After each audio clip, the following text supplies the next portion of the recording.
Bruno. Agnès Fourneau, vous êtes coach certifié à la CCI de Limoges et de la Haute-Vienne.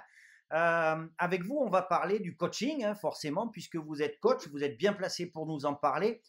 Le Oui. premier point, c'est que quand on utilise le mot coaching, de quoi parle-t-on exactement?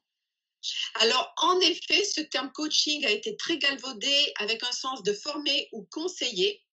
Mais en fait, centré sur la personne, le coaching est un accompagnement basé sur une relation vraiment de confiance, de bienveillance, de non-jugement, en toute neutralité avec des règles de confidentialité. Et c'est ce qui permet vraiment l'accompagnement d'une personne à partir de ses besoins professionnels pour le développement de son potentiel et de ses savoir-faire. Alors, si vous êtes ici aujourd'hui, hein, c'est parce qu'avec la CCI, on parle régulièrement des contacts de la CCI et de l'entreprise. De plus en Oui, plus d'entreprises ont recours au coaching aujourd'hui.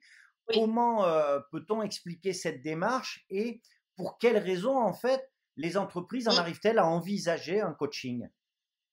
Alors, il est évident qu'actuellement, nous vivons dans un monde de changement, de rupture qui s'intensifie en profondeur et en fréquence. Crise économique, globalisation, révolution numérique, et puis la dernière, la crise sanitaire. Nos entreprises n'y échappent pas. C'est précisément lors d'un changement subi ou voulu que le coaching prend tout son sens et constitue une vraie réponse individualisée à la problématique de la personne. Alors, pour quelles raisons peut-on avoir recours à un coaching, vous me demandiez? Eh bien, différentes possibilités. Soit c'est centré sur la personne elle-même, c'est-à-dire besoin de changer de métier, gagner en confiance, augmenter sa légitimité, mais aussi parfois c'est pour les relations de la personne. Donc, elle a besoin de tendre à motiver son équipe, elle a besoin des fois aussi d'améliorer les relations entre les individus au sein de l'équipe. Mais si c'est une personne qui a une posture de manager, eh bien, c'est communiquer plus efficacement avec son équipe, favoriser la cohésion d'équipe. Et puis aussi, si c'est le dirigeant, il a parfois besoin aussi d'anticiper une difficulté, de prendre du recul sur son rôle, de faire face à la concurrence. Bien entendu, ce ne sont que quelques exemples et en rien cette liste est exhaustive.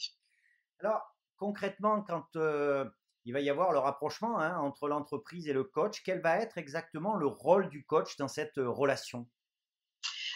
Si je le résumais à un seul mot, je dirais le catalyseur ou le facilitateur. En effet, un coach est là pour accompagner avec bienveillance et en toute neutralité, comme je vous le disais tout à l'heure, avec respect, non-jugement, ça c'est fondamental. C'est ce qui permet vraiment à la personne de s'exprimer librement, le fait de ne pas se sentir jugée.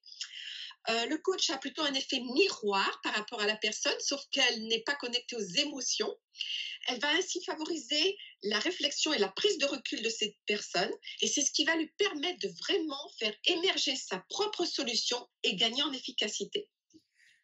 Là aussi, de façon très concrète, comment se met en œuvre le coaching lorsque ben, vous arrivez en entreprise?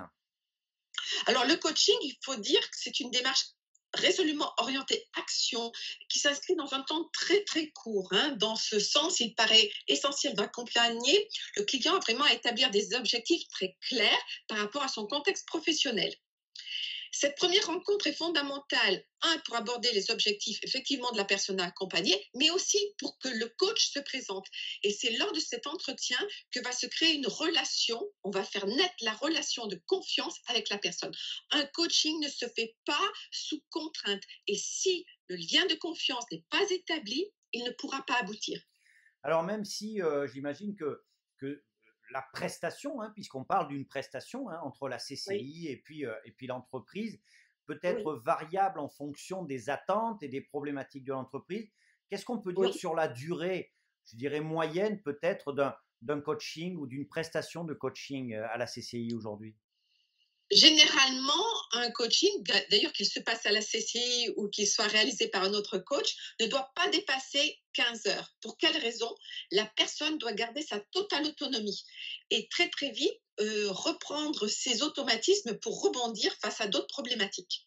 Donc, généralement, on organise des séances de 1h30 à 2 heures dans un lieu neutre. Ça, c'est fondamental. Le faire dans le bureau de la personne n'aurait pas de sens parce que ça l'empêcherait précisément de prendre du recul. Et puis, elle aurait l'impression aussi peut-être de perdre son anonymat. puisqu'on est bien dans, et j'insiste, dans la confidentialité.